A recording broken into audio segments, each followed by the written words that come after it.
Australian actors have begun a campaign to keep Aussie faces on locally produced content. They're responding to a government proposal to change the rules restricting foreign actors working on government-funded television and film projects. Roy Billing is an Australian actor known for his many roles in film and television, and he joins me now in the studio. Roy Billing, welcome. Hi, Jason. First of all, what's your problem with this?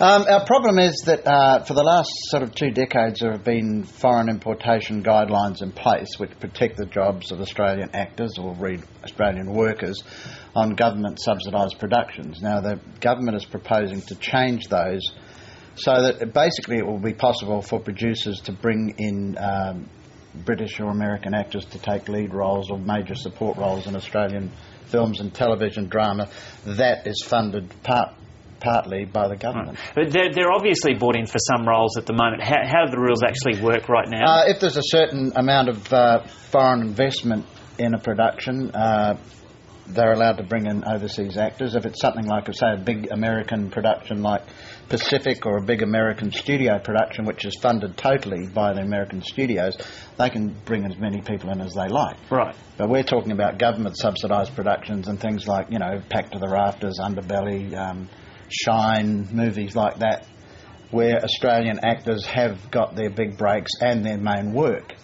Like Geoffrey Rush. I mean, what would have happened if they had have cast an English actor instead of Geoffrey? You wouldn't have that huge international profile that he has now. And so basically foreigners aren't allowed to work on government-funded, locally produced things but there has to be a certain amount of overseas finance attached to the project.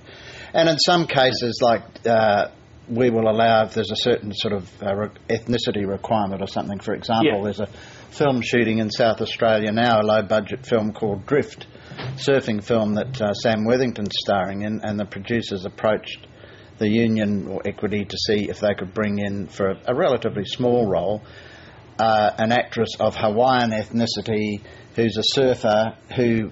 And they wanted specifically. So when there are specific requirements, so we said that's fine, and so, it happens often. So how would it be opened up under this new proposal? Is it under the new proposal? It would mean that you could cast, like, the 2 leads in Packed to the Rafters could be an American and a British actor. I guess when you're playing, like when I played Trimboli in Underbelly, he's an Australian, but they could cast an English actor in that role if they could do Australian accents. Why is it so important that this proposal not get up?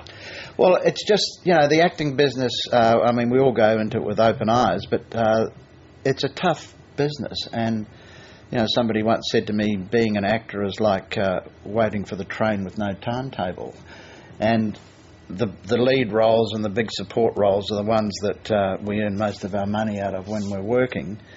And our argument is that if those productions that have those sort of roles are funded by the government and by the taxpayer, that Australian workers should get the roles. I mean, imagine if the government suddenly decided to fund the building of a high-rise office tower in the CBD in Sydney and said, well, we're going to bring all the tradesmen in from overseas. There'd be a huge furore. Well, but we always hear about the wealthy actors, but there are like 1,000 actors for every wealthy actor.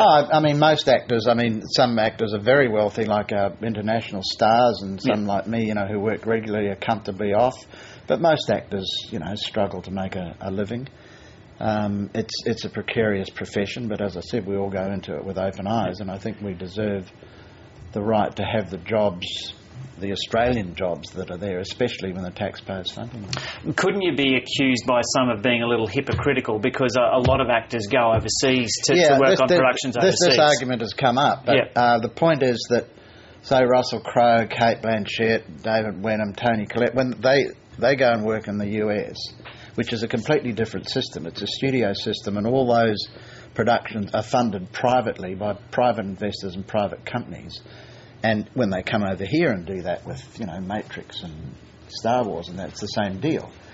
But we're talking about a government-subsidised industry, and let's face it, most countries around the world have government funding for the arts and sports. It's part of our sort of cultural and recreational expectation that the government put money into those areas. So this is only a proposal at this stage. How confident are you that you'll hit it on the head? Well, we don't know. We have yet to talk to the Department officials. We're trying to talk to Simon Crean. We've sent a petition and letters to Simon. He's a reasonable man. We hope he'll listen, because it is only a proposal, and that's why we're making a fuss about it now, because we want to protect, basically we want Australian jobs in Australian-funded production. And if you're not getting what you want, you can just act like Trimboli and put tattoos on him. Okay, Okay, Roy Billing, thanks very much for coming in. Pleasure.